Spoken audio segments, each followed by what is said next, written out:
Delhi liquor scam గుర్తుంది కదా. అప్పటి ముఖ్యమంత్రి అరవింద్ కేజ్రీవాల్తో పాటు చాలామందిని ఆ కేసులో అరెస్ట్ చేశారు. ఆ తర్వాత బెయిల్స్ వచ్చాయనుకోండి.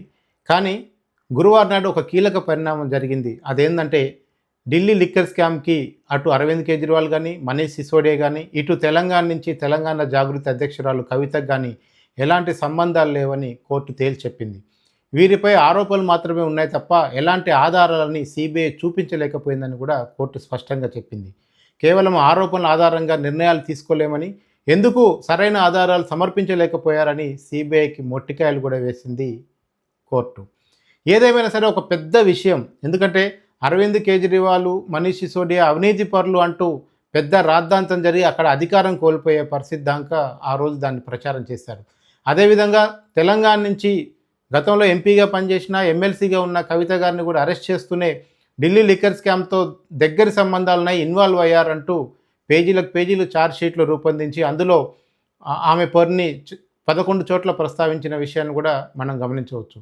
సో ఈరోజు అటు అరవింద్ కేజ్రీవాల్, ఇటు మనీష్ సిసోడియా, అట్లాగే తెలంగాణ జాగృతి అధ్యక్షురాలు కవిత గారికి, ఈ ముగ్గురికి కూడా దీంట్లో ఇన్వాల్వ్ లేదని కోర్టు చాలా స్పష్టమైన తీర్పునిచ్చింది.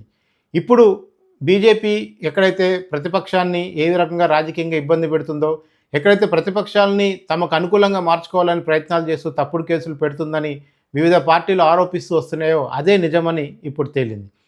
సో ఒకవైపు అరవింద్ కేజ్రీవాల్, మనీష్ సిసోడియా విషయాన్ని కొద్దిసేపు పక్కన పెడితే తెలంగాణ జాగృతి అధ్యక్షురాలు కవిత గారి భవిష్యత్తు ఈ విషయంలో ఏ విధంగా ఉండబోతుంది అనేది చాలా ఆసక్తికరంగా మారుతుంది. ఎందుకంటే కవిత గారు ఒక పార్టీ పెట్టాలనుకుంటున్నారు.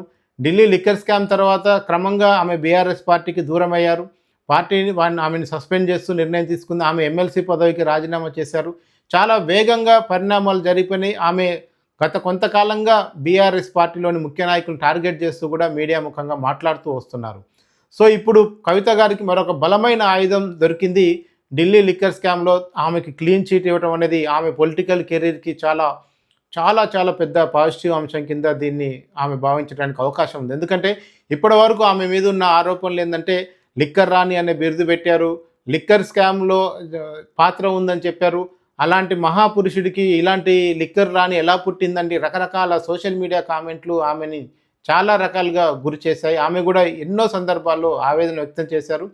పలు సందర్భాల్లో చెప్పారు ఇది కేవలం బీజేపీ బీఆర్ఎస్ పార్టీని ఒత్తిడి చేయడానికి చేస్తున్న కుట్రే తప్ప ఇందులో నిజంగా నా పాత్ర లేదని ఆమె చాలాసార్లు చెప్పినప్పటికీ ఎక్కువ మంది నమ్మలేదు.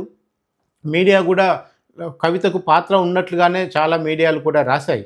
కానీ ఈరోజు ఏకంగా కోర్టే డెసిషన్ తీసుకున్నప్పుడు ఇంకా అన్ని రకాల ఆరోపణల్ని ఆమె పైన కొట్టేయటం అంటే నిజంగా పూర్తి స్థాయిలో క్లీన్ చిట్ ఇవ్వటం అంటే రాజకీయంగా ఒక పెద్ద అడ్వాంటేజ్ పొజిషన్లోకి కవిత గారు పోయినట్లు మనకు అర్థమవుతుంది.